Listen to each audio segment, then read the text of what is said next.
Next, the gentleman from the Northern Mariana Islands, Mr. Sablan. Thank you very much, Mr. Chairman. Secretary Becerra, thank you for joining us. Congratulations on your new job. You have to make up your mind whether you're going to live in the East Coast or the West Coast, but you're always welcome here in Congress. Mr. Secretary, the President's budget clearly addresses barriers to Medicaid in the territories caused by Medicaid funding cap and a fixed federal local matching rate. Are you familiar with that section of the budget? And if so, can you elaborate on the administration's position on addressing Medicaid funding disparities in the insular areas, the territories, please? Congressman, first, great to see you again. Always wonderful to have a chance to work with you. And yes, I'm familiar with this issue. You and I have worked on these issues in the past on behalf of the territories. And the president has also been clear where he stands on this issue. In his budget, he makes it very clear that he supports eliminating the Medicaid funding caps for U.S. territories and in aligning Medicaid financing for the territories with that of the states. Thank you. I'm going to jump to another issue. I have several that I would submit for the record questions, but Mr. Secretary, starting in fiscal year 2021, your HHS is required to set aside $75 million for the territories from the special, of the total amount appropriated to the child care entitlement states program.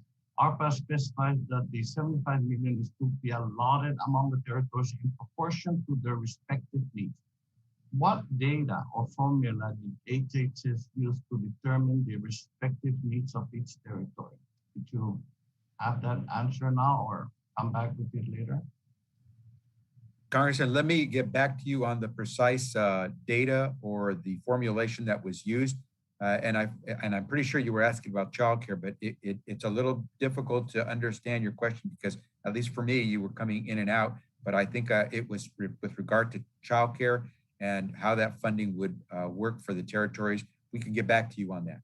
All right, and I will submit these questions for you to review and give us some answers, Mr. Secretary. Let me also say before I forget and get to my next question, Mr. Secretary, I want to thank the men and women in your department, the men and women in various public health agencies throughout the nation, and of course to the American people, sir.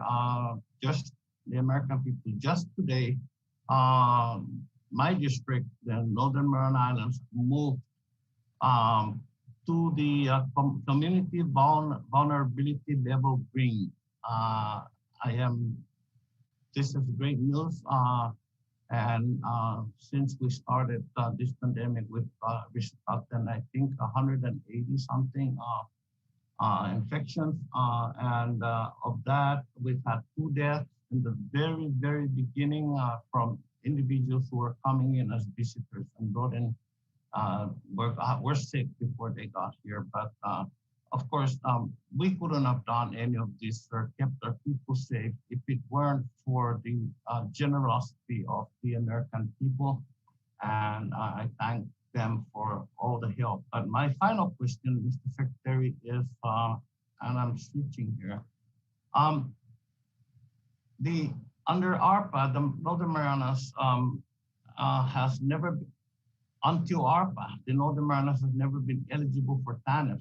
And as specified in ARPA, 7.5% of the TANF pandemic emergency assistance fund were set aside for tribal TANF programs and the 5 territories to be distributed in a manner deemed appropriate by the HHS Secretary, by you, Mr.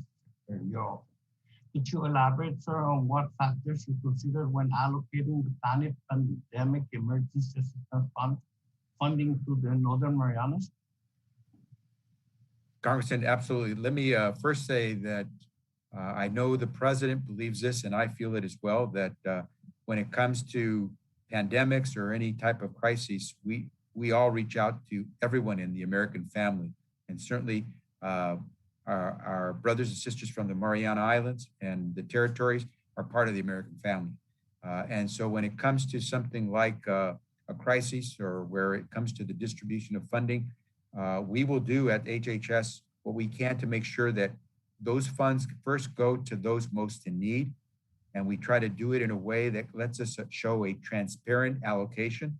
And so what we're willing to do is work with your office, if you'd like your team, to give you a more precise answer as to what the Mariana Islands can expect. Yes, sir. Thank you. And it is good seeing you again, Mr. Secretary. Mr. Chairman, I yield back. Thank you. The next I see